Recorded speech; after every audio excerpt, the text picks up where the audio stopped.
Hey, folks, another episode of the weekly business vlog. Hope your week went well. It's another dreary week in the books here. As many of you know, I'm based in Toronto. My goodness. Another day full of clouds, not day, week of not full week, but most of the week. Cloudy, rainy.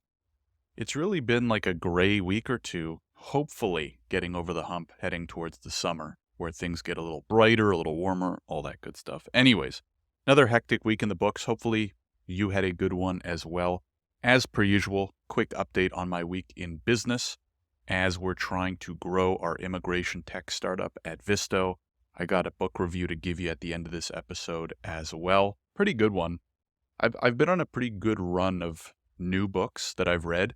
If you haven't recently been following, make sure to check recent episodes or recent Substack posts because I've been reading some pretty good books. Anyways, so this week was pretty busy, a lot of calls. I'm finding that we're in that phase where, how do I explain this? You know that growth phase where you're doing well, you're adding in new clients, and then because we're pretty hands-on with our training, onboarding, customer success, I actually had a lot of calls, like a lot of check-in and training calls with new clients, checking in, seeing how they're doing. We've really tried to emphasize over the last 3-ish months our customer success. So for those who don't know, our immigration platform, Visto, is a B2B SaaS platform that we sell to Canadian immigration law firms. So we have a platform. It helps them do their work faster, right? For those of you who don't know much about immigration law, you don't really have to for the purposes of this recording. And so what we've found is really important and has worked really well is the first 2 to 3 months, right? It's one thing to, and this is something I learned the hard way, when you're selling a service, you just sell somebody the service and then you do the service, right? Pretty straightforward. Obviously, easier said than done. But when you're selling software, it's one thing to sell it. It's then another thing to onboard that client, train them up, and make sure they're actually using it properly, right? That's key. Or I should say that's key to a happy customer who's going to stay with you for a while, right? So what we noticed after the first 6 to 9 months, I would say, from launching our platform is the firms that were excited, were motivated, that we trained well, we gave them hands-on, training and support, that actually started using the platform, really liked it and stuck with it and are really happy. It's the firms that didn't even really bother giving it a try for whatever reason, right?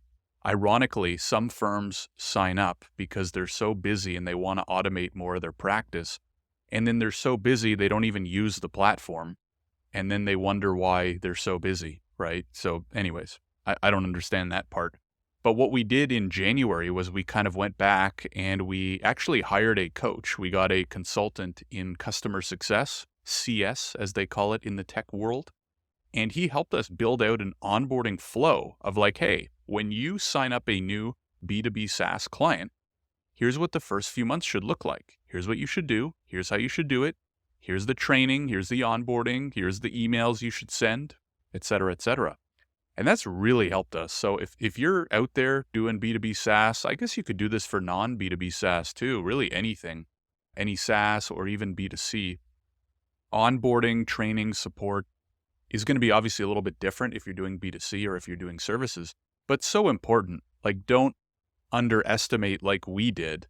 Don't underestimate how awesome good customer success can be, right?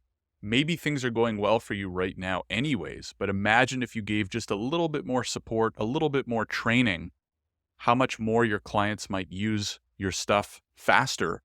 And the quicker they can get in it, get on it, get comfortable with it, the better chance that it has of kind of sticking with them, right? What we've noticed, the key takeaway is if we can get firms using it and get it into their routines, they're really happy with it and they use it more and they stay and they're happy and I'm happy and everyone's happy, right? So that's been really good. The only downside is as you grow and you get busier, now I'm spending I had so many check-in and training calls, right? Either with new clients or with a lot of the firms that we sign up. I'll do a check-in call with them every 2-3 weeks for the first few months just to make sure things are going well. I'm answering questions. I'm highlighting new features, stuff like that.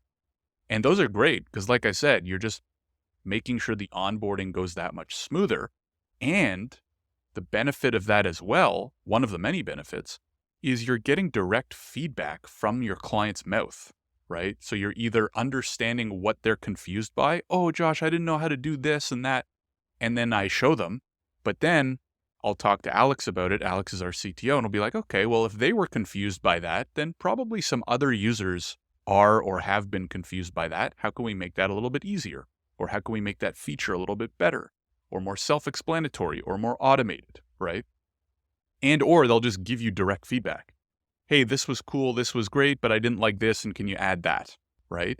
And when you get direct feedback from the mouths of your paying clients, it just makes everything that much easier because you know what to build next, right? Like we have such a long list of features and improvements and stuff like that. The roadmap, as they say in the techie world, for those of you not in the techie world or like me who are newer to the techie world. And that's great because we're never twiddling our thumbs being like, oh, what should we build next? It's like, no, we have too many things that we could build next. It's about prioritizing what we think would be the most valued by our clients and future clients, right? And that's part of the fun part too, is sitting down and looking at the roadmap and kind of prioritizing or stack ranking what we think would be best to add next, right? Those are kind of fun conversations. I like those kind of product conversations where we stack rank, and it's easier for me because I'm the one doing the talking most of the time with our clients. So the system that we kind of use, which is extremely informal, is kind of like what is being asked for the most by the most clients, right? So if we get 8 requests for new reporting functionality, probably something that we want to prioritize versus if one client asks about this one super niche feature that's like kind of weird and never been used, never been asked for by another client, maybe you don't want to prioritize that one, right? So it's all a balancing act. It's pretty fun. But now we're getting to the point where I do all the sales calls. I also do all the training calls. But the more training calls I have booked, the less room I have on my calendar for sales calls. So anyways, it's a fun dance and it's a good problem to have. I'd rather have this problem than the opposite, which is not enough calls booked on the calendar, right? So it's going really well. We keep adding more and more firms every month. Like the chart, as they say, is going up and to the right, which is great. So we're really excited. We have some exciting stuff on our roadmap, especially AI related. I still think AI is going to change the game in the next couple of years in terms of what we see, the products that come out, the features we can add, the things we can offer to our clients. The way immigration lawyers and consultants are practicing, I think will change, just like pretty much every industry, right? Some slower than others. So anyways, that's been pretty good. Can't complain. And pretty fun week. We have the holidays. Well, I have the holidays coming up next week. So for those in the tribe like myself, we do have the Passover holidays coming up this week. So it'll be busier because I have dinners 2-3 times a week. It'll be a little bit busier. Still going to do a decent amount of work during the day. Although my dad's coming in for the second Passover Seder and probably spend some of Wednesday with him. So anyways, it'll be a little bit hectic in that regards. I'm looking at my calendar right now. My calendar's already pretty darn booked. And I'm also doing a webinar on Thursday on immigration and AI, Canadian immigration AI. What is it and how you can better manage your practice in 2024. So that'll be fun and we'll see how it goes. Those are kind of the big things that have come up for me this week. Let me know what you think. If you have any questions, if there's any of those topics you want me to dive deeper on, I'm always open to suggestions.